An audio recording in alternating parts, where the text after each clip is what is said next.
Di awal cerita, kita diperlihatkan pada beberapa mayat yang sepertinya adalah tentara. Tapi setelah itu, satu-satunya orang yang selamat melakukan konferensi pers. Lalu, ada satu wartawan bondol yang terus-terusan nyinyir. Karena sebagai penjaga Taman Nasional, harusnya dia menjaga, bukan malahan bawa tentara buat bunuh seekor gajah. Sambil kesel, tuh bapak bilang, "Bacot, lo kira itu gajah biasa? Itu gajah raksasa yang udah bunuh ratusan hewan dan puluhan manusia, dan juga makan puluhan ton dalam sehari. Yang dia lakuin udah bener, karena demi menjaga ekosistem." Dan tuh bapak juga bilang kalau satu-satunya kesalahan dia adalah jumlah tentara dan persenjataannya. Tapi yang paling mengejutkan, tuh bapak bilang kalau bukan tentara yang udah bunuh tuh gajah raksasa, tapi seseorang laki-laki dengan tangan kosong. Tuh cewek bondol malah nyinyir lagi dan bilang kalau gua kagak percaya. Terus tuh bapak langsung pergi. Sementara itu di tempat berbeda, terlihat seorang bocil lagi dibego-begoin sama teman-temannya. Dia disuruh ribut sama anak SMA. Dan ternyata itu adalah sekolahnya Baki. Di sana dia ketemu sama murid muka tua yang dulu digambarin Baki. Tuh bocil bilang kalau dia pengen ribut sama yang paling kuat. Terus tuh abang-abangan bilang kalau bukan mereka yang paling kuat. Dan tuh bocil disuruh nunggu saat sore di dekat sungai. Ternyata tuh bocil bener-bener nunggu di tempat yang udah dijanjiin. Dan gak lama Baki pun muncul. Muka tuh bocil langsung pucat. Terus dia langsung ngeluarin pisau lipatnya. Baki pun langsung pasang kuda-kuda. Pantat tuh bocil ditabok sampai dia nyungsep ke sungai. Ternyata sungainya cetek. Dan Baki tiba-tiba ngajak tuh bocil jadi temennya. Dan mereka pun lanjut ngobrol-ngobrol. Lalu tiba-tiba seseorang datang. Ternyata dia adalah Kapten Stradom. Kapten Stradom bilang sama Baki kalau bapaknya alias Yujiro Hanma udah ngebunuh gajah seukuran dinosaurus. Kapten Stradom kembali nyinggung soal pertarungan Baki sama bapaknya. Tapi Baki bilang kalau ini urusan keluarga, orang lain kagak perlu ikut campur. Dan Kapten Stradom pun langsung pergi. Dan Baki juga bilang kalau dia bakal latihan sparring secara random buat lawan bapaknya. Tuh bocil bingung, kenapa Baki harus bertarung acak buat lawan makhluk terkuat di bumi. Dan tiba-tiba Baki nunjukin sesuatu. Dia mulai dari gerakan shadow boxing, tapi makin lama gerakannya makin cepet.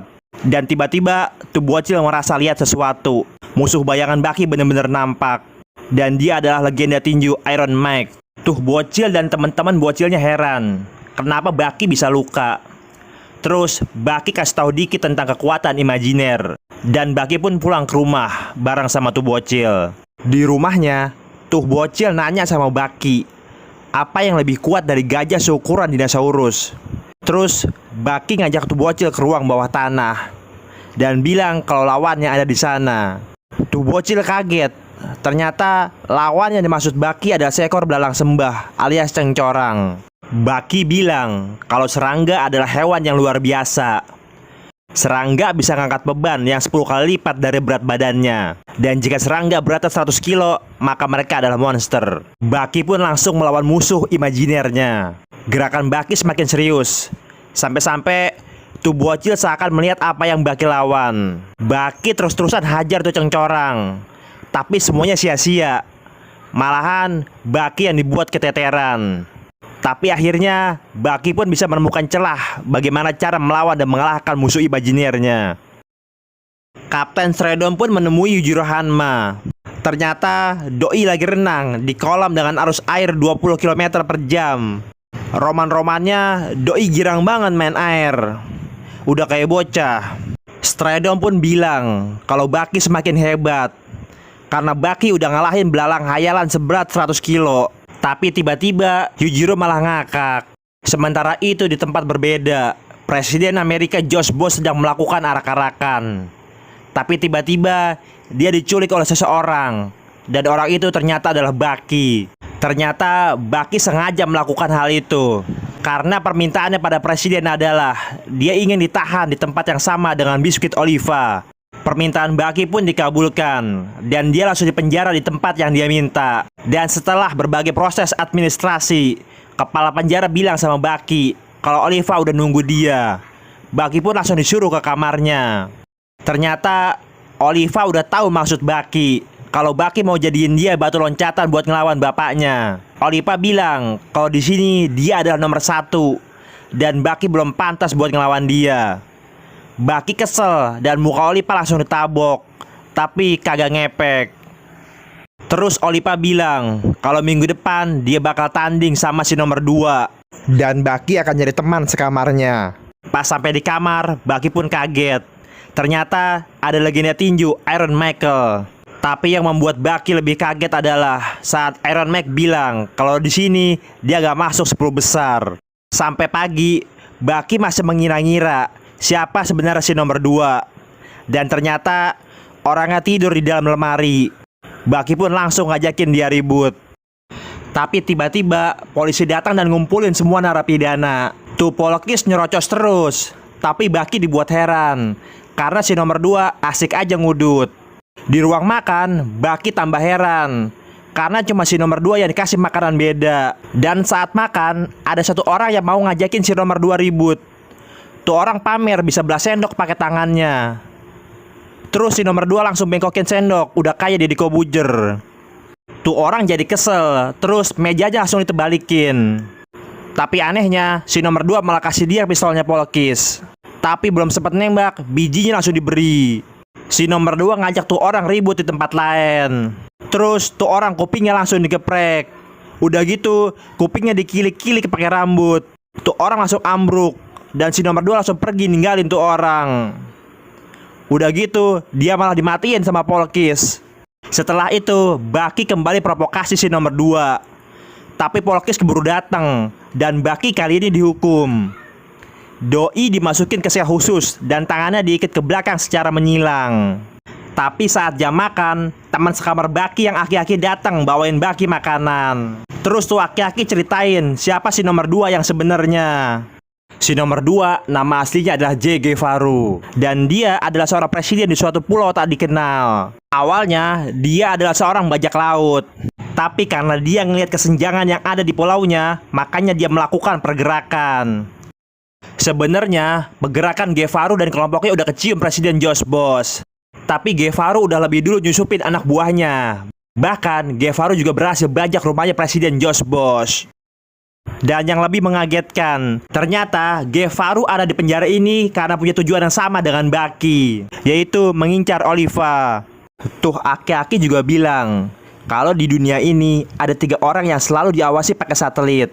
Dan mereka adalah Hanma Yujiro, Biskuit Oliva, dan Che Guevara.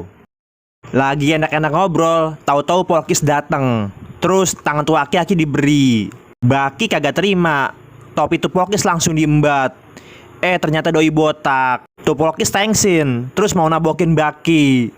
Tapi belum sempat nabok, malah tuh Polokis ditendang sampai nyungsep. Karena tampangnya melas, akhirnya Baki pun nolongin dia. Sementara itu di tempat berbeda, kepala penjara lagi ngomongin sesuatu. Rupanya dia lagi dapat objekan. Ternyata dia disuruh ketua asosiasi tinju buat lenyapin Iron Michael. Dan buat tugas ini, dia nugasin polisi kembar 3 yang dia panggil mulut. Mereka adalah bibir, gigi, dan lidah. Kagak termasuk jigong. Mulut pun langsung nemuin Iron Michael. Dan pertarungan pun terjadi. Strategi mulut bersaudara pun rupanya berhasil. Mereka bisa sayurin mantan juara tinju dunia Iron Michael. Iron Michael coba pancing mereka ke pojok. Tapi di pojok, doi malah semakin diayamin. Dan akhirnya, doi pun pingsan. Lalu, salah satu anggota mulut langsung berupaya motong tendon tangan Iron Michael. Tapi tiba-tiba, ada yang melempar sesuatu. Ternyata, dia adalah Che Guevara. Mulut bersaudara langsung bikin formasi buat nyerang Guevara. Tapi tiba-tiba, tuh orang malah ngencingin. Abis ngencing, doi malah tiduran. Mereka kesel dan Guevara pun langsung diinjak-injak. Mulut udah yakin banget kalau dia menang. Malahan mereka sempat bilang, gue kira nih orang suhu, ternyata cupu. Tapi tiba-tiba Guevara bangun dan dia mulai serius. Salah satu anggota mulut langsung KO sekali tabok. Ngelihat itu, 2 orang lainnya malah ketakutan dan kabur. Ternyata dia suhu beneran. Guevara dan Iron Michael pun balik ke kamarnya. Tapi di sana Baki udah siap-siap. Guevara pun bilang sama Baki kalau dia siap ribut kapan aja. Tapi tiba-tiba Olipa datang. Guevara dan Olipa langsung ngomongin tentang pertarungan. Tapi Olipa bilang kalau dia bertarung demi hal lain, yaitu ceweknya. Baki mulai kesel karena mereka berdua kebanyakan cincong. Baki pun mau ngelawan mereka berdua, tapi Baki langsung digaplok sampai pingsan. Abis itu Olipa malah pamerin sapu tangan yang katanya dibeli di tempat asal ceweknya. Gevaru disuruh coba cium, malah diludahin sama dia. Olipa pun langsung panik, terus dia buru-buru pergi buat bersihin sapu tangannya. Setelah itu Gevaru dan Aki-Aki langsung ngegibah. Si Aki-Aki bilang kalau Olipa tinggal di penjara ini sama ceweknya. Ya meskipun itu masih sebatas rumor. Terus Gevaru bilang kalau dia kagak percaya dan yakin kalau Olipa cuma ngarang cerita. Sementara itu si Olipa benar-benar datang ke kamar ceweknya. Tapi saat dia datang, Doi langsung dimaki-maki. Udah gitu dia ditakolin pakai barang-barang. Karena udah terlanjur bucin, si Olipa diem aja. Terus dia bilang sama ceweknya kalau besok saat pertarungan dia bakal pamerin ceweknya ke orang-orang. Dan hari yang ditunggu pun tiba. Pertarungan antara Oliva dan Gevaru. Saking big match-nya, tuh pertarungan ditonton semua napi dan penjaga. Dan Oliva pun datang. Doi datang sambil manggul kasur. Dan semua orang pun tambah penasaran, kayak gimana sih cakepnya cewek Oliva. Dan ternyata, buset, ceweknya segede kasur. Gevaru pun langsung nantang Olipa pakai permainan loser-los, yaitu dimana satu tangan memegang kain dan satu tangan lagi saling pukul. Dan yang melepaskan pegangannya, dia yang kalah. Dan Gevaru pun langsung nyerang habis-habisan. Tapi semua serangannya kayaknya kagak ngepek. Baki pun mulai bosen. Terus dia nompok ceweknya Olipa. Olipa kaget dan kesempatan itu dipakai Gevaru buat nyerang Olipa. Kuping Olipa pun ditepak. Tapi belum sempat dikilik-kilik, Gevaru ditabok sampai mental. Dan ketika semua orang yakin kalau Gevaru udah kalah, dia malah bangkit lagi dan langsung nyerang Olipa. Tapi semua kaget karena Olipa langsung bisa bangkit. Gevaru pun langsung pengen nyerang Olipa lagi. Tapi Olipa yang udah ngamuk justru bisa nyerang dia lebih dulu. Dan lagi-lagi Gevaru bangkit kembali. Dan kini keduanya pun bersiap menyerang sekuat tenaga. Tapi kali ini Gevaru benar-benar ditabok sampai pingsan. Dan Olipa pun pergi sambil gotong ceweknya yang segede kasur. Keesokan harinya ternyata Gevaru udah nggak ada. Rupanya dia kabur ke kampung halamannya. Udah gitu dia sempat kasih oleh-oleh buat Olipa dan ceweknya. Seperti biasa, Polkis kumpulin semua napi. Tapi Baki malah tiba-tiba bilang kalau dia mau keluar penjara bangsa 5 menitan. Dan Baki pun langsung menunjukkan aksinya. Tuh Polkis pada diayam-ayamin. Tapi ternyata Baki udah dijegat sama kepala penjara dan anak buahnya. Baki pun langsung dikepung. Tapi ini justru kesalahan mereka, karena mereka masuk ke area serangan Baki. Mereka pun sadar kalau mereka semua dalam bahaya. Makanya mereka mau menuruti Baki untuk membuka gerbang. Dan akhirnya Baki benar-benar keluar dari gerbang penjara. Tapi setelah itu Baki bilang kalau dia mau masuk penjara lagi. Dan tiba-tiba si Olipa datang pakai motor. Udah gitu motornya pakai digeber. Olipa kesal banget karena Baki mau nyaingin dia. Tapi meski Baki terus panas-panasin dia masih bisa nahan buat kagak ribut. Tapi karena kesel, motornya dia lempar sampai hancur. Baki kembali dikurung di sel isolasi dengan tangannya yang diborgol ke belakang menyilang. Dan tiba-tiba Olipa datang. Olipa bilang kalau penjara ini adalah kerajaan dia dan Baki gak selepel sama dia.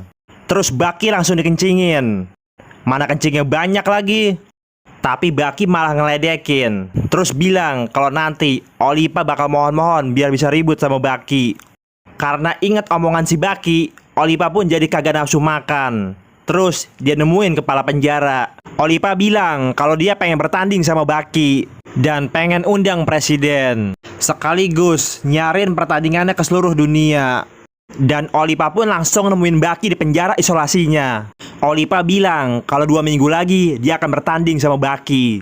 Tapi Baki kagak mau.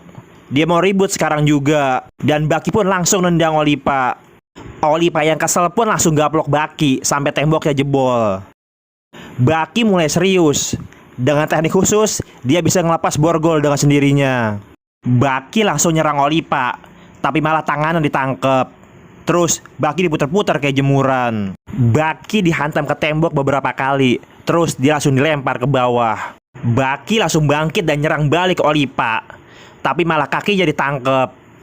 Dan dengan satu kaki, Baki pun terus-terusan nyerang Olipa, tapi malah dia dibanting sekuat tenaga. Baki pun semaput, tapi tiba-tiba dia ngerasain sensasi yang sama saat dulu ribut sama bapaknya. Dan saat itu juga Baki langsung bangkit. Olipa pun langsung siap nyerang, tapi kali ini pukulan super cepat Baki bikin dia nyungsep. Olipa pun kembali bangkit. Dia pakai jurus terenggiling, yaitu membuat tubuhnya seperti bola. Baki pun langsung menyerang, tapi semua serangannya kagak ngepek. Dan tiba-tiba Olipa langsung menyerang Baki. Dia melumat Baki dengan seluruh tubuhnya. Baki pun dibuat ketepar. Olipa pun kembali menyerang Baki dengan teknik yang sama, tapi kali ini Baki berhasil lolos. Lobang hidung Olipa dicolok sampai darahnya ngocor. Dan keduanya kini kembali saling serang. Mereka saling baku hantam sekuat tenaga, hingga akhirnya Olipa pun tumbang. Tapi nggak lama, Olipa langsung bangun lagi. Dan dia kaget karena Maria ada di depannya. Olipa pun langsung bangkit. Terus dia gendong ceweknya yang segede kasur. Dan besok harinya, dengan besar hati, Olipa bilang ke orang-orang kalau dia udah dikalahin sama Baki. Tapi karena dia nggak pengen ada yang lebih kuat daripada dia di penjara ini, makanya dia nyuruh kepala penjara buat urus kebebasan Baki. Dan kabar Baki telah mengalahkan manusia terkuat di Amerika, biskuit Olipa pun telah sampai kepada bapaknya, Yujiro Hanma. Sementara itu di suatu tempat, tampak beberapa orang kaget dengan apa yang mereka lihat. Manusia yang membeku dari zaman purba.